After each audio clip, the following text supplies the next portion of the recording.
La Facultad de Ciencias Económicas y Empresariales, Economía y Negocios. Le damos una cordial bienvenida al programa de Economía y Negocios, donde el propósito de este programa es ofrecer temas relacionados con la economía, la sociedad y su funcionamiento.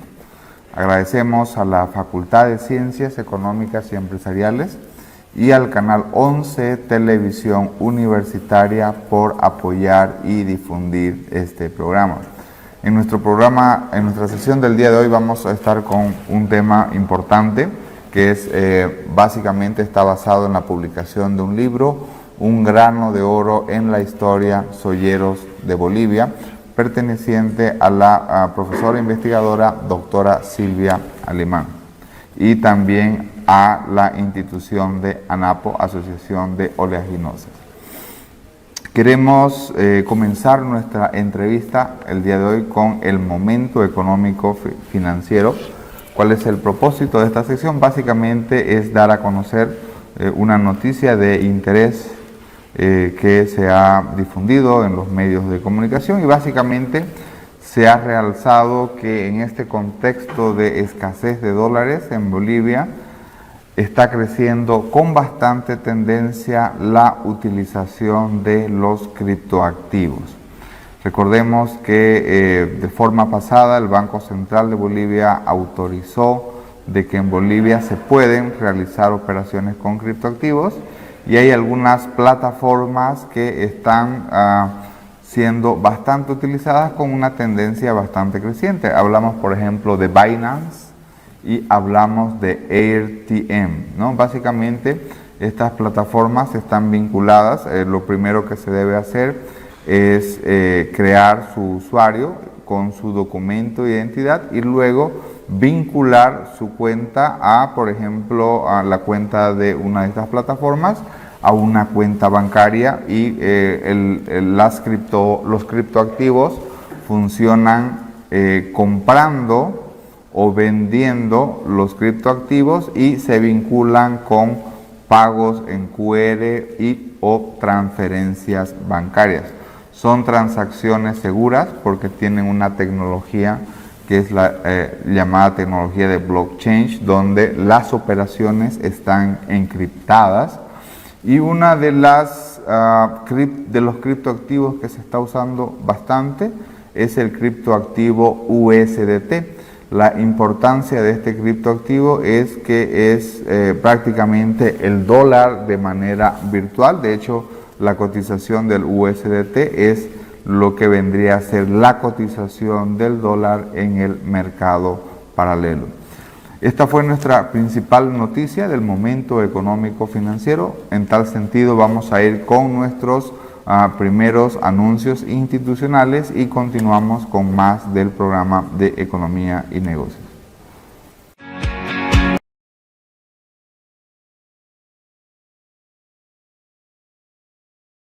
Como habíamos mencionado previamente, hoy tenemos una entrevista especial. Vamos a estar hablando sobre un grano de oro en la historia Solleros de Bolivia. Para ello tenemos como invitada especial a la doctora Silvia Alemán Menduiña, quien es profesora e investigadora, y antes que nada le damos un cordial saludo y le agradecemos sobre todo por brindarnos su tiempo y su perspectiva. A usted, doctor, muchísimas gracias. Buenas noches y encantada de estar acá. Antes de comenzar con nuestra entrevista del día de hoy, queremos explicarle brevemente el perfil de nuestra invitada, quien tiene estudios doctorales en Psicología Económica en la línea de innovación en la Universidad Católica Boliviana San Pablo.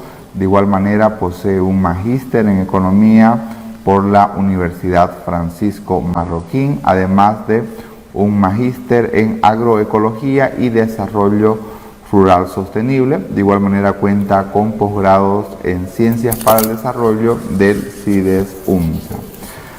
La profesora doctora Silvia Alemán ha realizado diversas investigaciones fundamentalmente en lo que es comercio agrícola, cadenas, sistemas y circuito agroalimentario. De igual manera ha sido especialista en desarrollo rural y agronegocios en la representación del ICA en Bolivia.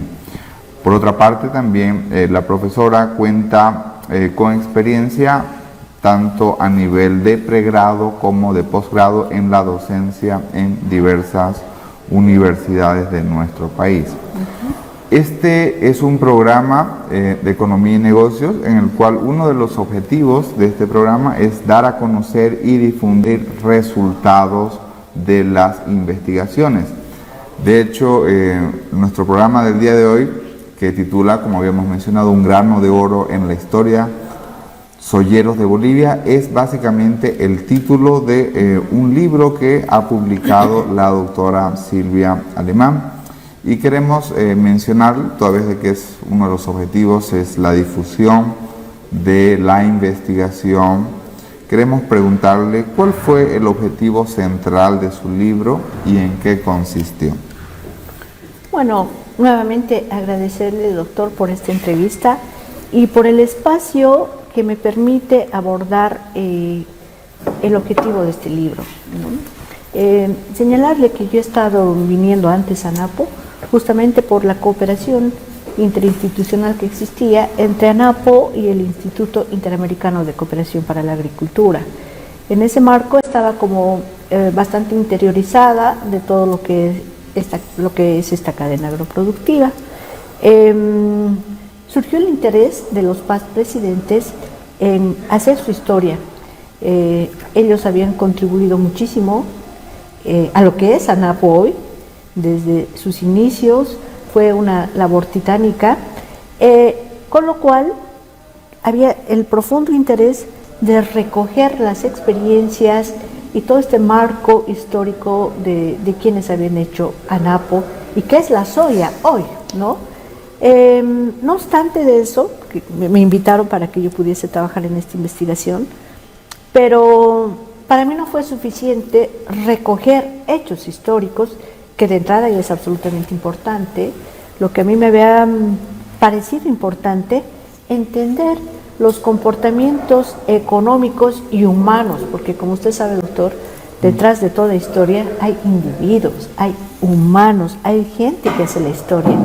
Y habitualmente la historia tradicional y clásica recoge la data, mas no al individuo que hay detrás.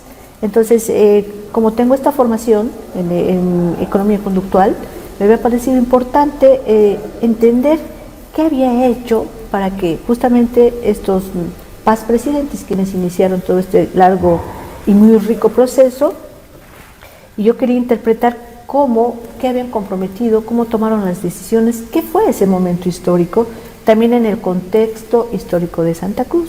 Con lo cual yo propuse a los PAS presidentes que me habían invitado, que sí que podía, no soy historiadora, pero que podía recoger la data, los hechos, pero esencialmente me había parecido importante recoger en términos de economía conductual quiénes eran, qué habían hecho, qué había confluido para que tomasen las decisiones que habían tomado, y naturalmente me encontré con mucho más de lo que yo me esperaba, no solamente en términos históricos, sino también en el aporte que habían hecho los actores económicos en ese momento. Usted mencionó un elemento central sobre el tema institucional y la importancia del sector soyero. Para la gente que para nuestra teleaudiencia que nos está escuchando, en términos sencillos, obviamente sin entrar en números ni cifras, ¿cómo podríamos explicar cuál es la importancia del sector soyero que existe en la economía cruceña y sobre todo también en la economía nacional? Sí, mire, si nosotros nos remontamos a cuando fue la fundación de ANAPO, el 15 de mayo de 1974 a la fecha, esos soyeros estaban lejos de pensar que 50 años después posicionarían a la soya como el sector que junto con los alimentos contribuyen mayormente al país. Es el tercer sector de contribución a alimentos a nivel nacional. Es La producción soyera aporta al PIB agrícola nacional, al PIB nacional en general con el 4.43%. Es el sector tercero en las exportaciones tradicionales y probablemente en las tradicionales, las no tradicionales, mejor dicho, el primero, ¿no? Con lo cual el aporte es bastante significativo en la economía nacional y en la economía regional, ¿no? No todos saben de esta gran contribución que hace el sector soyero e inclusive el propio sector soyero sabe, ¿no es cierto?, de su aporte económico absolutamente importante, pero ellos tal vez están lejos de saber cuánto realmente están contribuyendo en términos humanos y cuánto han contribuido a esta gran institucionalidad que no solamente se traduce en la soya, ¿no?, sino otros sectores más.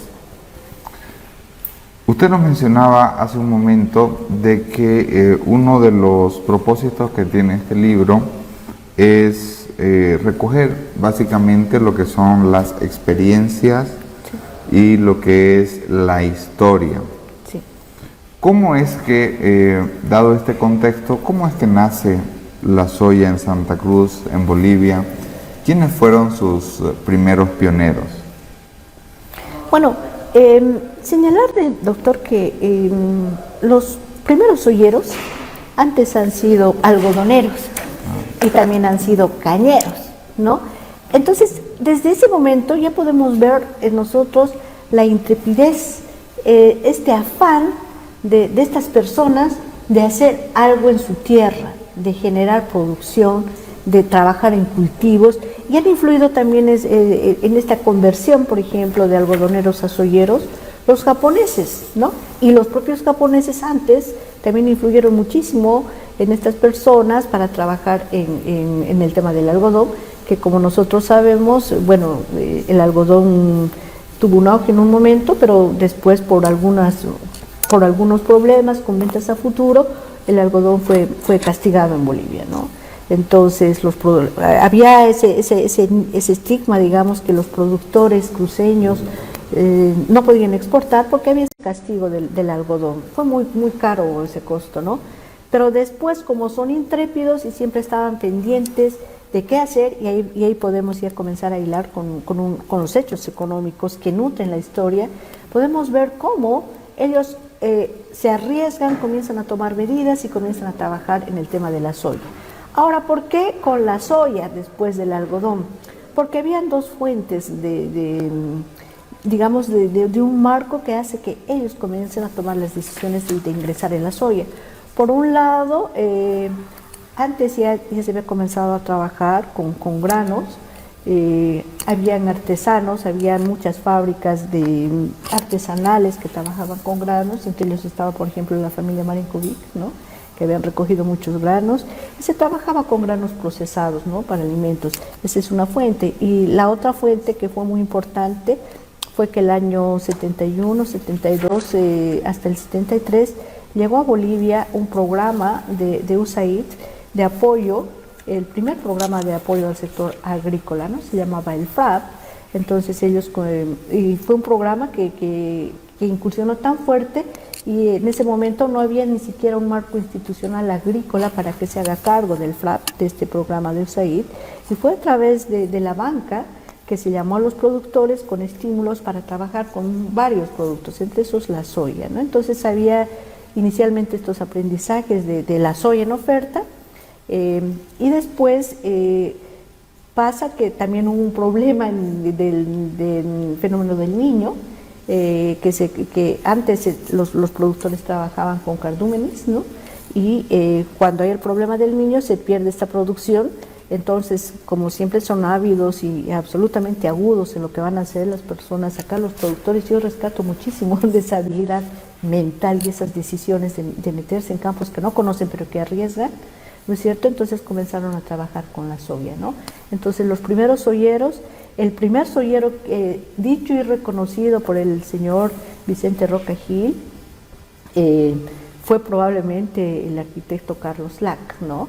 El arquitecto Carlos Lac, junto con don Vicente Roca Gil y otras personas, influenciados, también ellos fueron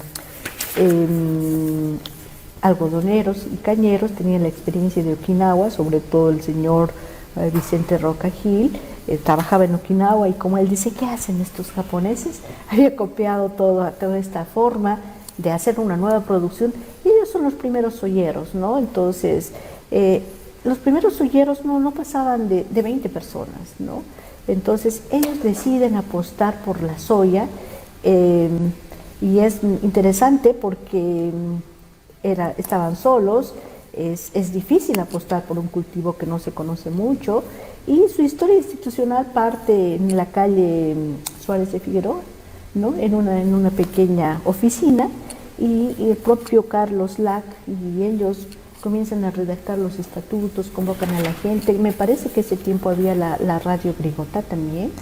Y bueno, después de convocar a productores, a los que querían arriesgarse realmente, porque no había una perspectiva todavía muy clara de lo que sería el comportamiento económico de los mercados, había esa información, pero no era la suficiente, ¿no? Entonces comienzan ellos a organizarse y finalmente el 15 de mayo se funda ANAPO en la más grande de las ceremonias, porque debo rescatar de las entrevistas, de las actas y del rigor con el que han fundado, la solemnidad y el compromiso con esa institución.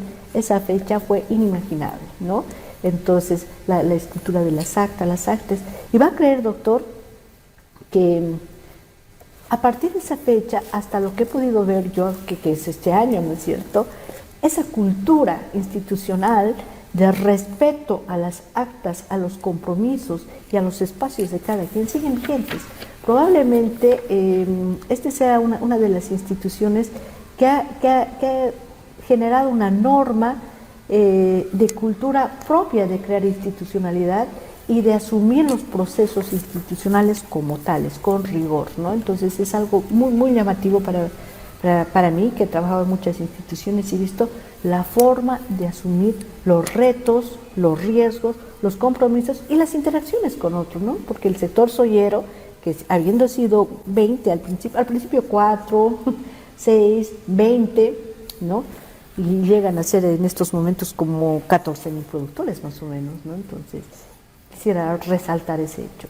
Perfecto, entonces comienzan con 4 productores, 20, sí. 14.000, 1974, ahorita son 2024, 50 años. Sí. Usted mencionaba algo que es importante.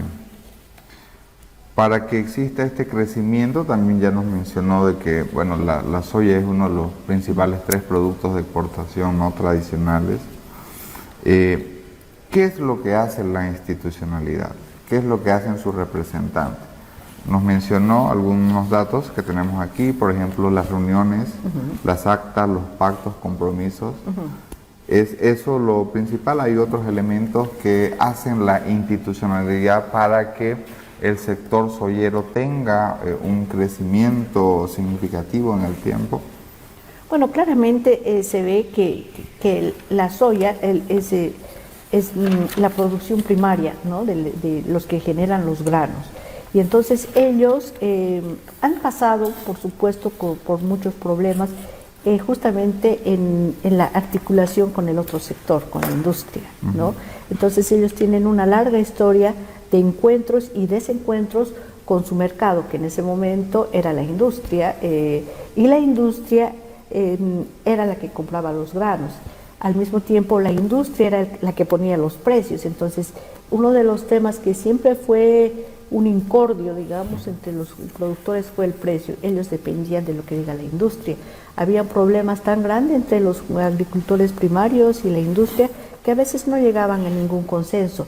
Era increíble de recordar ahora cómo tenían que decidir los precios en la ciudad de La Paz, ¿no? Entonces se tenían que viajar, ponerse de acuerdo, porque como no había acuerdos entre ellos, decidían que es el ministro que ponga los precios. Qué increíble pensar usted, doctor, que es economista, que yo voy por el área, ¿no? Pensar que tenga que un ministro poner el precio, ¿no? Cuando todos sabemos que el que pone el precio es el mercado. pero han tenido que ver esto, ¿no? Entonces, todos estos encuentros y desencuentros con la industria crean un fuerte compromiso en el sector, por un lado. Entonces comienza a establecerse los primeros simientes de la gran institucionalidad de lo que es hoy ANAPO. El otro tema que tiene que ver con el asunto meramente productivo y económico es que se reconoce cómo esta cadena productiva es capaz de generar alimentos, con lo cual también se generan más ingresos, se comienza a diversificar, y algo muy importante en ANAPO es el tema de la semilla, ¿no?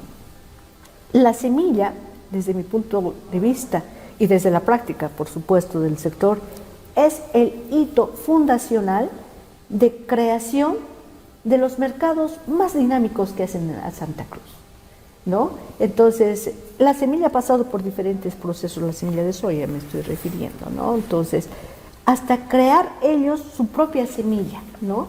Después de comprar, de experimentar, debo reconocer, y ANAPO lo hace fehacientemente, que el CIED y otras instituciones han cooperado con ellos, ¿no? Entonces, se crea detrás de esta semilla hasta que germine, hasta que sea la adecuada.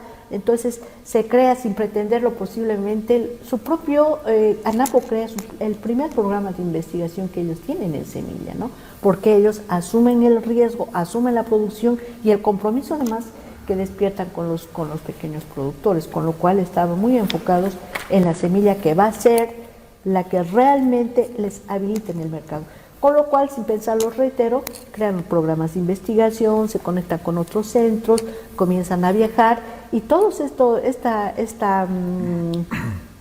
primer parte, digamos así, de fundadores que luego se van incorporando otros y otros, asumen el compromiso de crear sectores en torno a la semilla y van germinando. Para cerrar con este tema de la semilla, una de las institucionalidades más grandes que ha creado Bolivia en el tema de semilla. A partir de, en el libro hay un capítulo específico de la semilla que recorre cómo fueron estos hitos fundacionales de la semilla. Santa Cruz se constituye en la primera ciudad a través de ANAPO y por supuesto de la CAO, que siempre están girando en torno con ellos, son parte del gremio, ANAPO es parte del gremio de la CAO, y entonces se crea la institucionalidad del primer Consejo Regional de Semillas, o sea, verdaderamente un hito, ¿no? Y más adelante se crea el Consejo Nacional de Semillas, con lo cual para mí me es muy gratificante pensar y haber estado entrevistando a personas que han tenido que ver con las semillas desde su hecho fundacional hasta lo que ha sido el Consejo Nacional de Semillas, ¿no? Y ahí quisiera, hay muchas personas a las que podría mencionar, no me quisiera olvidar de ninguna, pero realmente en este tema de semillas quisiera señalar al doctor Preston Patti, que está acá en Santa Cruz, un gran investigador, que él llega a Bolivia con Chemonic Internacional, una compañía, y él también comienza a trabajar, y como llaman ellos en sus términos de cooperación científica, de cooperar en la semilla, y trabajan con las plantas de semilla, y en Santa Cruz acá con una muy importante, si no me acuerdo, creo que es San Warnes, ¿no? Y comienzan a trabajar, y de allí comienzan a crear, y hasta crear una semilla certificada, ¿no? Creció tanto ese sector que naturalmente tuvo que haber llegado a nivel nacional. Se crean los otros centros nacionales. Imagínense de un grano a lo que han llegado, ¿no? Y después, bueno, llega al sector público y entonces, bueno, como que cambia de dimensión institucional, pero ese aporte que ha hecho ANAPO, CIED, la CAO y otros actores es grande en términos de institucionalidad y en términos económicos. Mire lo que es ahora el mercado de semillas, no solamente en Santa Cruz, sino a nivel nacional e internacional. Correcto. Esta línea que usted nos menciona sobre el aporte institucional del sector soyero, de esta asociación de oleaginosas, ANAPO, ¿tiene alguna relación con lo que es el modelo económico cruceño? ¿Hay un modelo económico cruceño? Absolutamente sí. Absolutamente sí. Y precisamente el sustento, el corpus teórico que yo he tratado de interpretar y de fundamentar, nace a partir de lo que han sido esos señores soyeros, de lo que son los soyeros, esencialmente de la parte fundacional. Cuando ellos apuestan por el tema de la soya, lo hacen no pensando meramente, de hecho sí, obviamente su objetivo como todo agente económico y productor era ganar, y eso está bien porque es parte del comportamiento humano. La gente necesita ganar, sus expectativas están hechas para eso. Pero además ellos comienzan a apostar en todo el hecho de lo que es ANAPO, arriesgan sus familias, en el sentido que arriesgan sus casas, su compromiso es inmenso, necesitan generar cierto apoyo, sobre todo para la primera exportación. Y quisiera resaltar que ANAPO es el primer sector exportador del grano de soya. Quisiera, si me permiten, un poquito más adelante cortar este proceso de exportación que ha sido fabuloso. Pero hablando del modelo, ellos, ¿qué es el modelo? Si no es esa conjunción de todos los aportes que hace un ser humano para constituir una mejor forma de vida. El modelo cruceño no es solamente un tema de exportaciones o importaciones o de mayores divisas al país, no es todo tan cuantificable, sino es este aporte humano que lo hacen familias, amigos, ¿no? Y además, si al recoger la vida de estos señores, he podido ver que ellos tenían un implante desde jóvenes, y este modelo cruceño, si bien comienza a perfilarse con otros gremios también, por supuesto, pero en ANAPO muy fuerte, ellos comienzan a generar el modelo a partir desde sus formas de creencias, desde sus, como dicen acá, fraternidades, desde las comparsas, ¿no? Donde se establecen mutualidades. Acá en los cruceños, desde lo que me tocó analizar en cómo se forman los comportamientos económicos, son amigos, son parientes, hay un grado de confianza muy grande entre ellos, establecen relaciones humanas profundas, pero también relaciones comerciales, y en mi análisis económico esos son los cimientos del modelo cruceño, con lo cual es difícil replicar un modelo. Esta es una realidad, son unos actores y son determinadas pautas evolutivas en lo económico y en lo humano que ha permitido establecer esas relaciones del modelo cruceño, ¿no? Y que cada vez se tornan más institucionales, más serias, más comprometidas, ¿no? Y que, como usted sabe bien, apreciado doctor, el Estado, si ha estado aquí, ha sido para entorpecer, ¿no? Para ponerles trabas, más que para ayudarle, ¿no? Entonces, sí, por supuesto, hay una parte humana muy fuerte que yo puedo asegurar que sustenta el modelo cruceño, es único. Sí. Podríamos entonces ir resumiendo que el modelo económico cruceño, si está de acuerdo, está basado en lo que es el capital relacional. Sí, absolutamente. Lo que es la institucionalidad, el cooperativismo entre esos cooperativismo. Absolutamente, ¿no? Pero también ese principio de disciplina. Ellos no han escatimado, como le decía, en arriesgar, en organizarse, en aportar, y en esto quisiera ver inclusive lo que les ha costado la exportación. Es un tema muy descrito allá. Es notable el esfuerzo que ellos han hecho, porque quisiera resaltar de la exportación dos hechos, ¿no?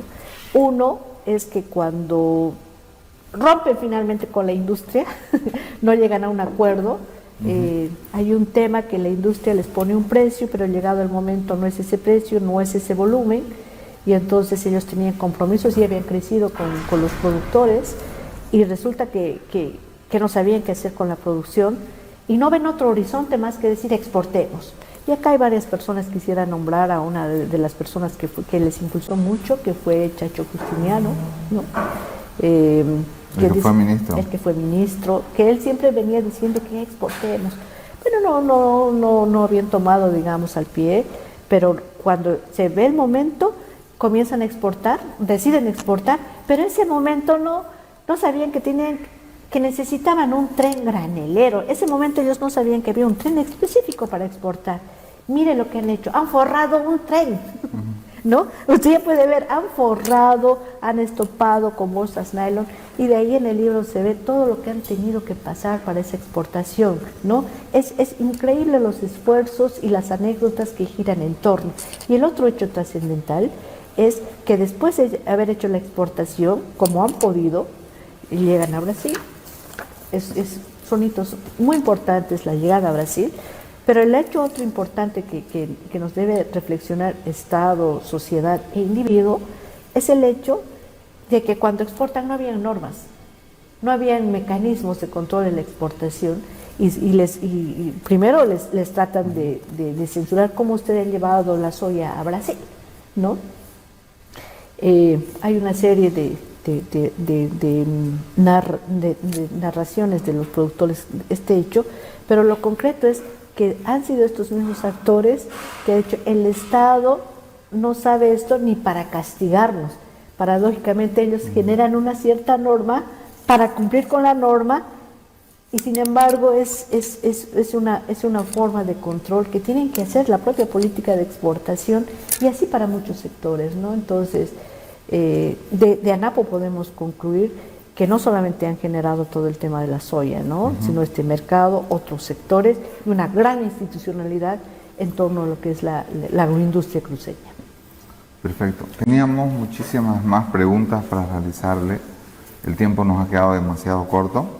Sin embargo, no queremos concluir nuestra entrevista sin antes nos podría explicar brevemente cuál es el estado y el rol que tenemos de la biotecnología, porque hoy en día se demanda bastante lo que es la biotecnología. ¿Cuál es la situación del sector soyero en términos de seguridad jurídica, derechos de propiedad? Ok, los dos temas distintos. Sí, como es brevemente, yo solo le puedo decir que el hito, los organismos genéticamente modificados, como en este caso la soya, es uno de los cultivos dentro otros 10 que estaban apoyados por Monsanto en su momento, ¿no? Y que lamentablemente solo se apoyó a la soya, ¿no? Si se hubiesen apoyado a los otros cultivos, probablemente la historia de la agricultura y del sector agroindustrial sería distinto. La biotecnología ha permitido el incremento de la productividad, de la rentabilidad y de la tolerancia a los herbicidas, ¿no? Si no hubiese sido eso, el crecimiento como tal de la soya no hubiese sido como el que estamos mencionando en las cifras que aporta, ¿no? Quisiera señalar que sin el uso de la biotecnología no hay posibilidades de ir adelante, ¿no? Ojalá eso se estableciese en el país para los otros cultivos. Esa es la solución y así trabajan el resto de los países, con biotecnología. Si no hay eso, pues no hay posibilidades de crecer más. Eso en términos resumidos. En términos de los derechos propietarios, sobre todo, ¿no? Sí, la seguridad jurídica, en realidad son derechos concesionales, no son derechos propietarios definitivos, ¿no? Son concesiones que se les hace cada dos años, ¿no? Si fueran totalmente derechos propietarios ya entregados como tales, serían perpetuos, pero no son. Entonces se les concede un derecho propietario cada 2 años y esto genera una crisis, una incertidumbre jurídica, ¿no? Porque 2 años con derechos propietarios provisionales, digamos, va en contra de los propios ciclos productivos, ¿no? Ningún productor se anima a invertir más, a hacer más, sabiendo que la FES, la función económica social, siempre va a estar detrás de ellos, ¿no? Entonces, esto realmente es un gran perjuicio, ¿no? Si los derechos propietarios fueran como tales y fuesen perpetuos, por supuesto que ese sería un incentivo mayor para los sectores, sobre todo para el sector soyero, para invertir más y trabajar más, ¿no? Pero por el contrario, cada vez más se tiende a atropellar los derechos propietarios del sector. Sin duda alguna, la seguridad jurídica, los derechos propietarios son desafíos importantes, estructurales para el sector. ¿Existen, ya para finalizar nuestra entrevista, algunas otras perspectivas o tal vez acciones de política que se necesitan desarrollar en el sector soyero? Yo recogería lo que dicen muchos de los señores productores a quienes les tengo realmente un reconocimiento por todo lo que hacen, ¿no? Ellos dirían, con que nos dejen trabajar, o sea, que no hagan nada. Que no estorben. Que no estorben. Y aquí quisiera añadir algo que es muy importante, ¿no? Las políticas públicas siempre han determinado para el sector soyero que ellos pueden exportar siempre y cuando cumplan con, primero, el consumo nacional, ¿no? Y quisiera decirles que con el 20% de la producción de soya ellos han cubierto el mercado nacional, ¿no? Entonces, y cada enero, cada 15 de enero, ellos presentan su cumplimiento. Absolutamente, ¿no? Entonces, ni siquiera necesitan producir más, necesitaríamos muchos otros incentivos para esa producción, ¿no? Pero básicamente sería eso, ¿no? Que los dejen trabajar. Que los dejen trabajar. Y que no pongan restricciones. Claro, y que velen y garanticen los derechos de propiedad, ¿no? Y en términos generales que se permita el uso de biotecnología en los otros sectores. Derechos propietarios, biotecnología, y que el Estado los deje trabajar, no se necesita más. Muy bien. Sí. Muchísimas gracias, doctora Silvia. Queremos agradecerle por habernos brindado su tiempo. De igual manera, aprovechamos la oportunidad para invitarla al programa Economía y Negocios, a hablar de temas de economía, psicología, innovación, emprendimiento, que es su línea de investigación, en un futuro cercano. Yo agradezco a usted, doctor, agradezco a la universidad por este espacio y por permitirme decir unas palabras en torno a este pequeño resumen de lo que es un grano en la historia Soyeros de Bolivia. Muchas gracias, doctor. Muchas gracias a la universidad. Muchísimas gracias, doctora, nuevamente. Esta fue nuestra entrevista principal, la cual, como el título lo mencionó la doctora Silvia, está basada en la publicación de un libro. En tal sentido, vamos a ir con nuestros anuncios institucionales y continuamos con más del programa de Economía y Negocios.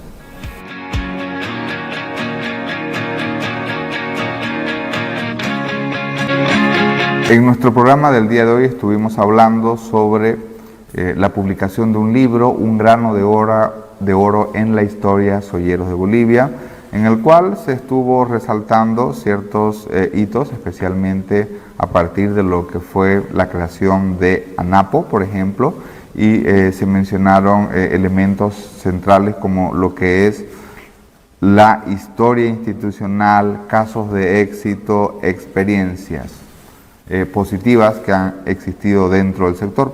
Una de las principales características es la importancia que tiene el sector soyero en la economía cruceña, en la economía boliviana. De hecho, está dentro de los tres principales productos de exportación en el sector de, valga la redundancia, exportaciones no tradicionales. Los soyeros de hoy, en sus inicios, antes de ser soyeros, si nos remontamos a los pioneros, fueron cañeros, fueron algodoneros, y el crecimiento que ha tenido el sector soyero ha sido realmente significativo. Se comenzó con 4 soyeros allá por 1974, luego pasaron a ser 20 y actualmente, después de 50 años, tenemos cerca de 14.000 soyeros. ¿Cuál es el rol institucional del sector? Fundamentalmente lo que es la articulación de la producción con la industria. Uno de los grandes problemas que ha existido en el sector ha sido la gestión de precios, el abastecimiento de las semillas de la soya. El financiamiento también se ha realizado, por ejemplo, hubo un programa vinculado con USAID, y de igual manera también se han desarrollado programas de investigación y el Consejo Nacional de Semillas. A partir de este ejemplo, que es el tema institucional del sector soyero, podemos deducir que esto tiene una característica directa con lo que es el modelo económico cruceño, basado en el capital relacional, en el aporte humano, en la contribución humana.